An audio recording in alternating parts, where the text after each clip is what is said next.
வணக்கம். மாலை முரசு செய்திகளை விரிவாக பார்ப்பதற்கு முன்பாக முதல் தலைப்புச் செய்திகளை பார்க்கலாம்.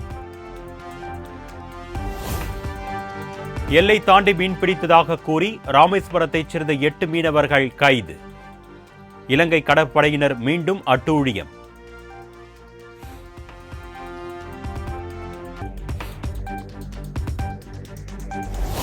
இலங்கை கடற்படையின் தொடர் அத்துமீறலை மத்திய அரசு கைகட்டி வேடிக்கை பார்ப்பதாக ராமேஸ்வரம் மீனவர்கள் ஆதங்கம்.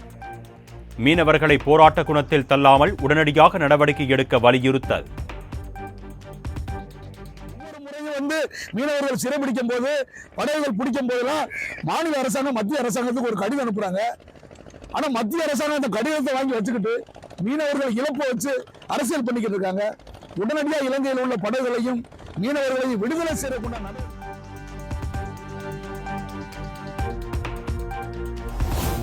சமூக வலைதளங்களின் மூலம் பிரபலமாகி தமிழ் திரையுலகில் நகைச்சுவை நடிகராக வலம் வந்த பிஜிலி ரமேஷ் உடல்நலக்குறைவால் காலமானார். அவரது இறுதி சடங்கு இன்று மாலை 5 மணிக்கு சென்னை எம்ஜிஆர் நகரில் உள்ள இல்லத்தில் நடைபெறும் என்று குடும்பத்தினர் அறிவிப்பு.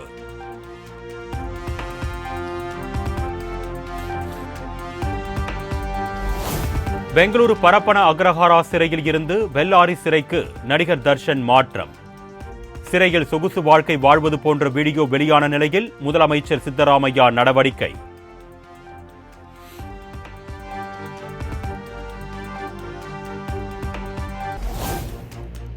பாஜகவிற்கு செல்ல வேண்டாம் என்று ஏற்கனவே விஜயதரணியிடம் கூறியதாக செல்வ பெருந்தகை பேட்டி. நடிகர் விஜய் கட்சி தொடங்க ராகுல் காந்தியே காரணம் என்ற விஜயதரணியின் கருத்துக்கு விளக்கம்.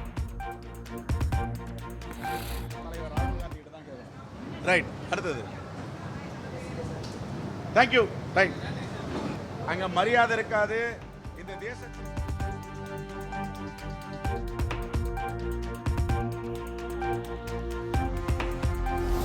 நேற்று கட்சி ஆரம்பித்த தமிழக வெற்றி கழகத்தினர் கூட தங்களை முதன்மை கட்சியினர் என்று கூறி வருகின்றனர்.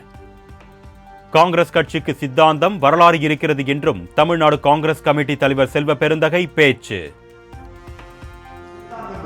வரலாறு இருக்கு. இந்த தேச விடுதலைக்காக என்னுடைய முன்னோர்கள் தன்னுடைய உயிர் தியாகத்தை செய்திருக்கிறார்கள், ரத்தம் செஞ்சிருக்கிறார்கள், வேர்வை செஞ்சிருக்கிறார்கள். எங்களுடைய கொள்கை, கோட்பாடு, அரசியலமைப்பு சட்டம் தான் இந்த தேசத்தை ஆளுகிறது.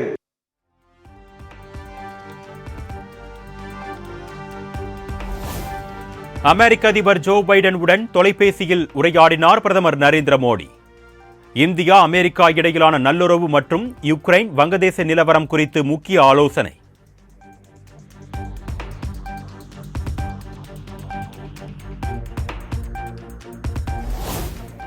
முதலீடுகளை ஈர்ப்பதற்காக 17 நாட்கள் பயணமாக முதலமைச்சர் மு.க. ஸ்டாலின் இன்று அமெரிக்கா பயணம். சான் பிரான்சிஸ்கோ முதலீட்டாளர்கள் மாநாடு, புலம்பெயர் இந்தியர்களுடன் சந்திப்பு என பல்வேறு நிகழ்ச்சிகளில் பங்கேற்க இருப்பதாக தகவல்.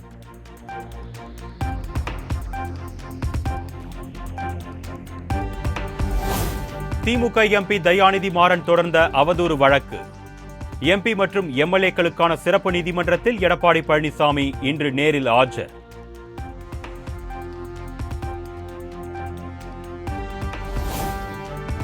கட்சி ஆரம்பிப்பவர்கள் எல்லாம் நாளைக்கே கோட்டைக்கு சென்று கொடியை நாட்டிவிடலாம் என்று மனக்கோட்டை கட்டுகிறார்கள். கட்சி ஆரம்பித்தவர்கள் எல்லாம் எம்ஜிஆர் ஆகிவிட முடியாது என்றும் திமுக அமைப்பு செயலாளர் RS பாரதி பேச்சு. ரெண்டு அம்மாவாசை தாங்க, அதற்கு மேல் தாங்காது. யார் யாரோ கட்சி ஆரம்பித்தவனெல்லாம் எம்ஜிஆர் ஆகிவிட முடியாது. எம்ஜிஆர் கட்சி ஆரம்பித்தார்னா திமுக இருந்து போனார். அவர் தனியாக ஆரம்பித்து கட்சி போகவில்லை. ஒன்றாக இருந்த திமுகவில் பொருளாளராக இருந்த எம்ஜிஆர் பங்கு போட்டு கொண்டு போனார்.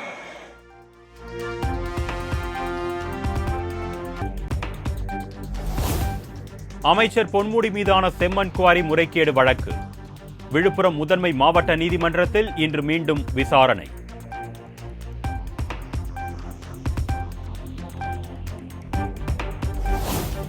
அமைச்சர் ஐ. பெரியசாமி மீதான வீட்டுமனை ஒதுக்கீட்டு முறைகேடு வழக்கு.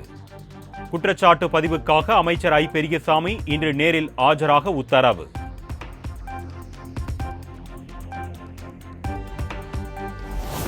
சட்டவிரோத மணல் குவாரி விவகாரத்தில் 5 மாவட்ட ஆட்சியர்களுக்கு அனுப்பிய சம்மனுக்கு தடை விதித்த விவகாரம். அமலாக்கத்துறை தாக்கல் செய்த மேல்முறையீட்டு மனு மீது உச்சநீதிமன்றத்தில் இன்று விசாரணை.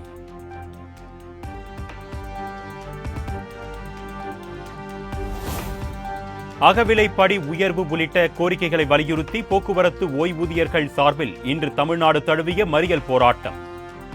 தமிழ்நாடு அரசு போக்குவரத்து கழக ஓய்வு பெற்றோர் நல அமைப்பு அறிவிப்பு.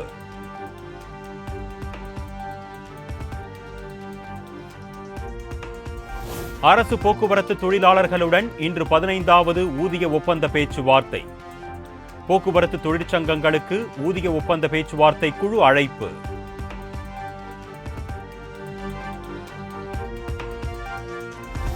தொடர் விடுமுறை முடிந்து சொந்த ஊர்களில் இருந்து சென்னை திரும்பிய பொதுமக்கள்.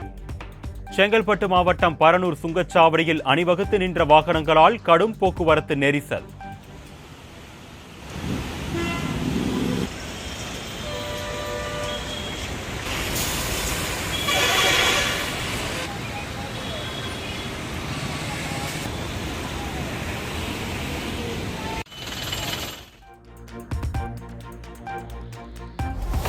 கிருஷ்ணகிரியில் கடந்த ஒரு வார காலமாக மூடப்பட்டிருந்த தனியார் பள்ளி இன்று திறப்பு.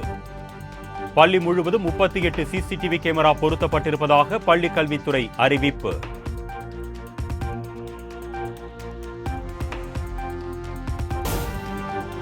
சித்தா, ஆயுர்வேதா, யுனானி, ஹோமியோபதி படிப்புகளுக்கு விண்ணப்பிக்க இன்று கடைசி நாள். பூர்த்தி செய்யப்பட்ட விண்ணப்பங்களை மாலை 5:30 மணிக்குள் சமர்ப்பிக்க வேண்டும் என்று இந்திய மருத்துவ மற்றும் ஹோமியோபதி ஆணையரகம் அறிவிப்பு.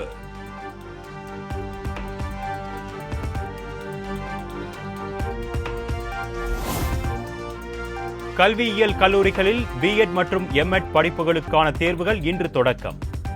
தமிழ்நாடு ஆசிரியர் கல்வியியல் பல்கலைக்கழகம் அறிவிப்பு.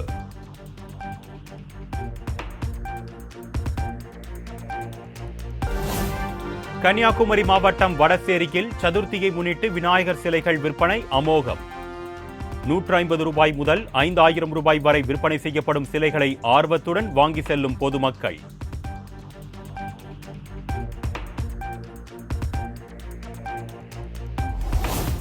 வங்கக்கடலில் நாளை மறுதினம் குறைந்த காற்றழுத்த தாழ்வு பகுதி உருவாக வாய்ப்பு. இந்திய வானிலை ஆய்வு மையம் கணிப்பு.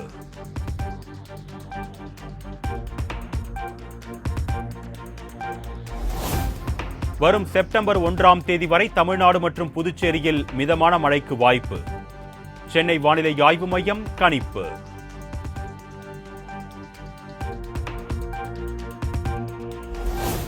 மதுரையில் உள்ள கிருஷ்ண பலராம் கோவிலில் கணவருடன் சுவாமி தரிசனம் செய்த நடிகை நமிதா. ஹரே ராம் ஹரே கிருஷ்ணா மந்திர பாடலை பாடி பக்தர்களுடன் பக்தி பரவசத்தில் திளைத்தார்.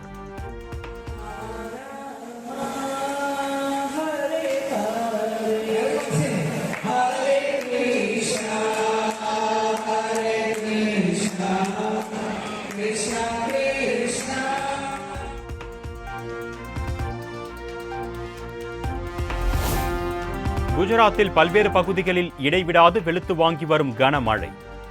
சாலைகள் மற்றும் குடியிருப்புகளுக்குள் புகுந்த மழை நீரால் பொதுமக்களின் இயல்பு வாழ்க்கை பாதிப்பு.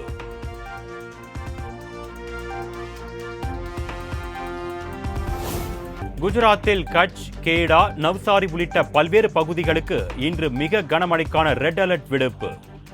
இந்திய வானிலை ஆய்வு மையம் அறிவிப்பு.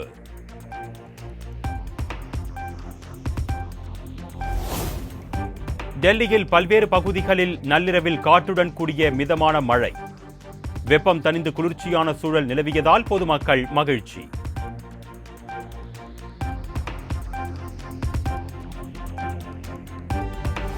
ஜம்மு காஷ்மீர் சட்டமன்ற தேர்தலில் காங்கிரஸ், தேசிய மாநாடு கட்சி இடையே தொகுதி பங்கீடு நிறைவு. காங்கிரஸ் கட்சியின் 9 பேர் கொண்ட முதற்கட்ட வேட்பாளர் பட்டியல் வெளியீடு.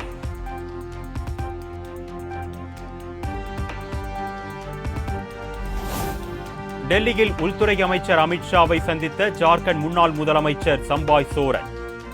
வரும் 30ஆம் தேதி அதிகாரப்பூர்வமாக பாஜகவில் இணைய உள்ளதாக தகவல்.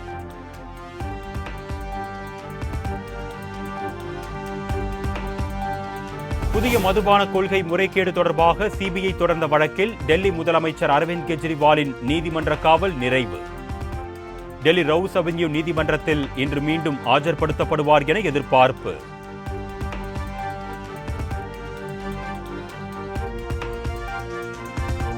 நாடு முழுவதும் மருத்துவர்கள் மற்றும் சுகாதார பணியாளர்களின் பாதுகாப்பை உறுதி செய்யும் விவகாரம். உச்சநீதிமன்றத்தால் உருவாக்கப்பட்ட தேசிய பணிக்குழு இன்று முக்கிய ஆலோசனை.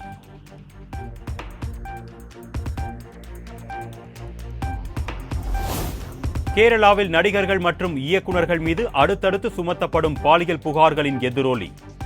கொச்சியில் இன்று நடைபெற இருந்த நடிகர் சங்க அமைப்பான அம்மாவின் அவசர கூட்டம் ஒத்திவைப்பு.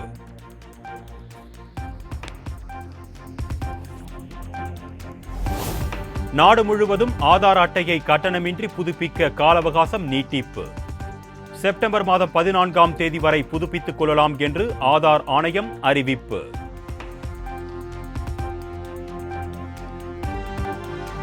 கமலா ஹாரிஸ் அதிபராக தேர்ந்தெடுக்கப்பட்டால் அமெரிக்காவுக்கு பேரழிவு. ட்ரம்ப் தேர்வானால் ஜனநாயகத்தையும் அமெரிக்காவையும் காப்பாற்றுவார் என்றும் எலான் மஸ்க் எக்ஸ் தளத்தில் பதிவு.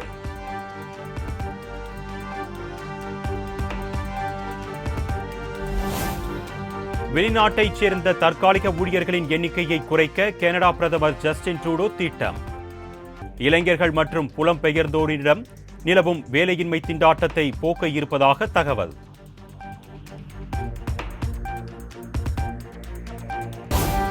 துபாயில் நடைபெறவுள்ள ஐசிசி மகளிர் T20 உலகக்கோப்பை தொடர். இந்திய அணி விளையாடும் போட்டிகளின் அட்டவணையை வெளியிட்டது BCCI.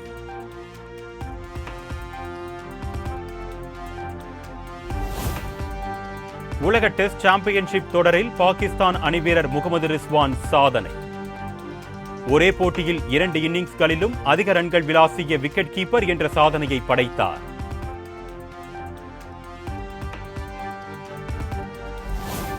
லக்னோ சூப்பர் ஜெயின்ஸ் அணியின் உரிமையாளர் சஞ்சீவ் கோயங்காவுடன் KL ராகுல் சந்திப்பு. வரும் IPL போட்டியில் KL ராகுலை தக்க வைத்துக் கொள்ள LSG விரும்புவதாக தகவல்.